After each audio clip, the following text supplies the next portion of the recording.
Hello everyone, today I will read a book named Weird Bird Beaks.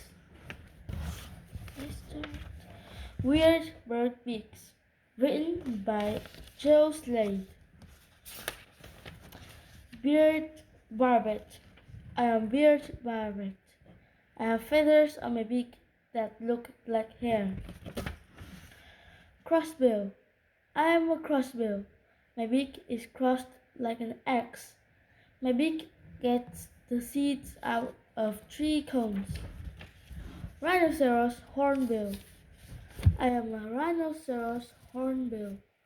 I have a horn on top of my beak. I used it to knock down fruits. Sword-billed hummingbird. I am a sword-billed hummingbird.